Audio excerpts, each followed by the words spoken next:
Today, we commemorate the liberation of Auschwitz.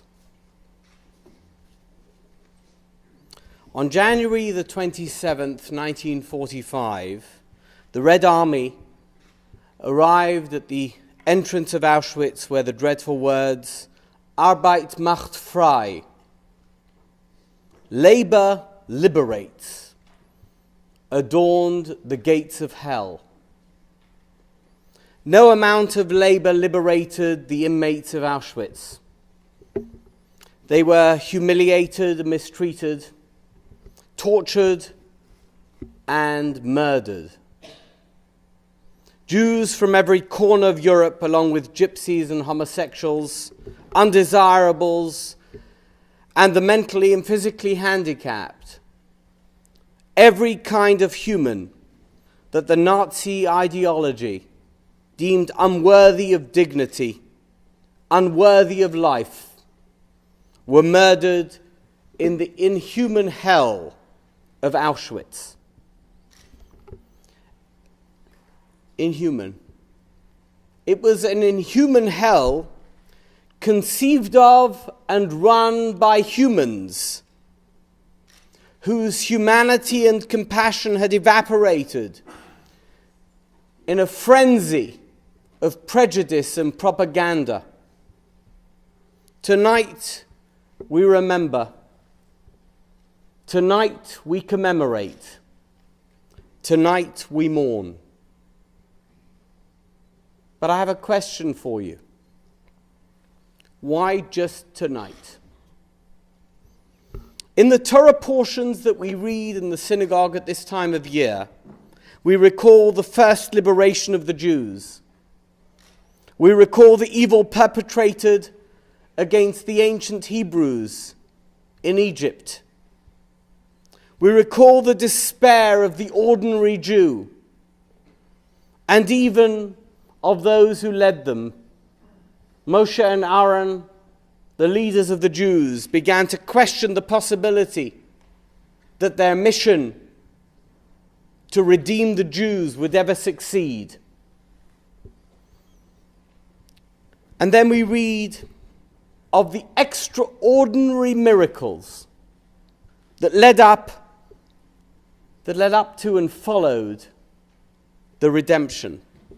We recall and we remember the Exodus that was a precursor to our standing at Mount Sinai and declaring in unison, Na'aseh v'nishma, we shall do and we shall heed. We have an annual anniversary of that moment of liberation. It's a festival. It's called Pesach, Passover. We all celebrate it.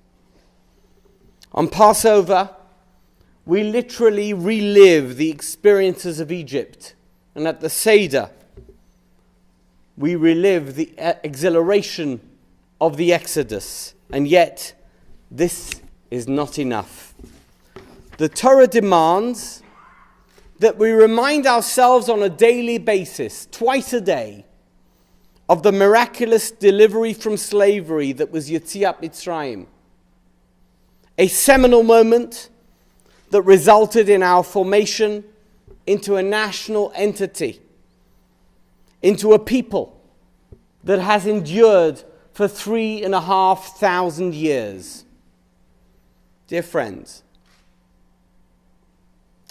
my late father, Rabbi Dunner, Zichrono Livracha, with whom our esteemed guest, Rabbi Lord Sachs, worked for decades on matters affecting the Jews of Europe, often recalled that as a young man he worked alongside a remarkable Holocaust survivor. His name was Simcha Bunim Unsdorfer.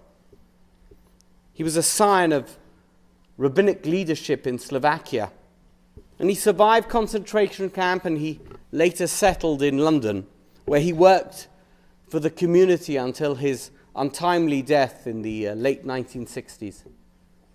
My father recalled that on many occasions he would arrive at his offices in the morning and he would find that Mr. Unsdorfer was there, but that he was secluded in his office. His door was locked.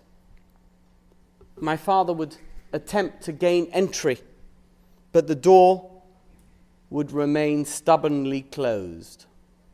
Eventually, during the course of the day, Mr. Unsdorfer would emerge, and my father would query the fact that he had decided to lock his door and remain in a room on his own for several hours. Why are you so upset today? What is happening? Why are you so anxious? Mr. Unsdorfer would look at him quizzically. Today? He would respond. Today?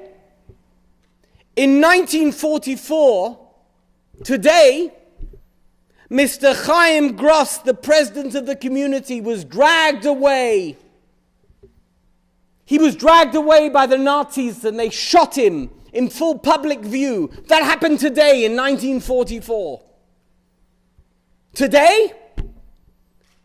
Today, my childhood friend Shlomo Katz died of malnutrition in Auschwitz in 1945. Today, my cousin, his wife, his children, they arrived in Auschwitz on the train and they were taken to the gas chambers where they were gassed and then they were cremated. That happened today. You see, there was no today. There was every day. On January the 27th, we commemorate one particular moment. The moment the nightmare was over. Just as on Pesach, on the Seder night, we commemorate our Exodus. But what of the millions who suffered and died? How do we commemorate them? The Torah instructs us to remind ourselves on a daily basis that we were slaves in Egypt and that one day God redeemed us. It is not good enough to do that just once a year. That, my friends, we must do every single day. For me, the child and grandchild of Holocaust survivors, there is no today. There is no International Holocaust Memorial Day. There is no Yom HaShoah. There is no once a year. There is every day. Every day I wake up and think to myself, so many died, including so many members of my own family. And yet, my parents and my grandparents survived. How will today justify their survival? What will I do today to ensure that there is less evil and more good in the world? What will I do today to bring someone closer to God? What will I do today? What will I do today? That urgency is not something for once a year.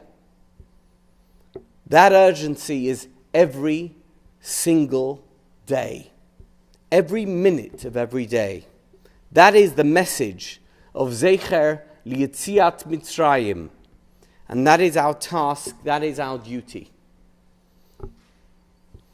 In London's Daily Telegraph this morning, Rabbi Lord Sachs recalled why he had advocated for the Holocaust to be formally remembered in the UK when the idea was first proposed in the 1990s.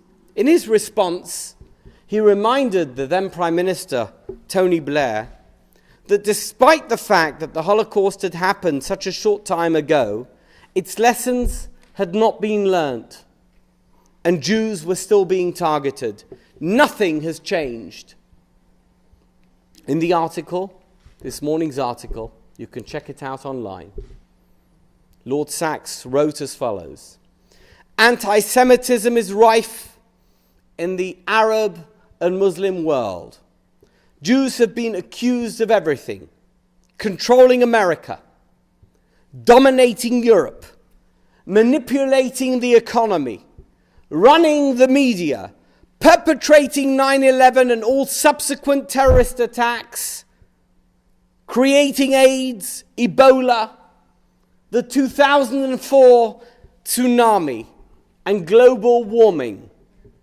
There is nothing for which we are not guilty.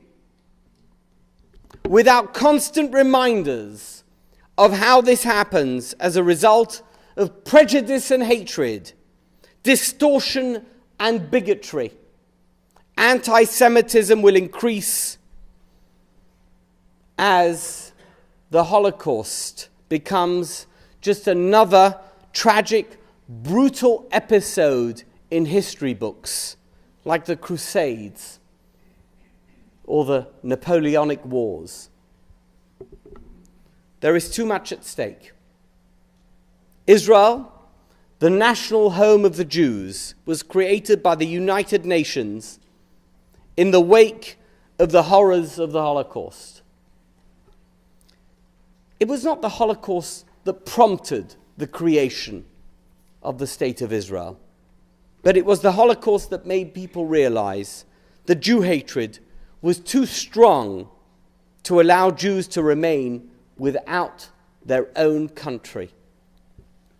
But as the horrors of the Nazi genocide have receded into history, attitudes to Israel have shifted. Read your newspapers. Israel, home to just over 6 million Jews, and I say this every time I mention that number, it's not an insignificant number. Israel, my friends, is in grave danger. Yes, Israel, of course, is protected by Tzahal, a mighty army, but the strongest army is weak without education.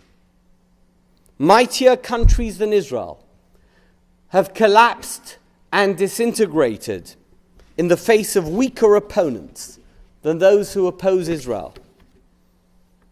Education is key, and it must be constant. It must be focused. The 70 for 70 project, of which Rabbi Lord Jonathan Sachs is the international president, is an educational project that takes into account all of these goals. Our esteemed guest of honor, Rabbi Lord Jonathan Sachs, is truly representative of the ideals of Zecher Liyetziat Mitzrayim. His life, as long as I've known him, is devoted to ensuring that the widest possible audience is kept constantly aware of the dangers posed by ignorance and intolerance. It is therefore my distinct pleasure to call to the podium a man I am proud to call my teacher and my friend, Rabbi Lord Jonathan Sachs.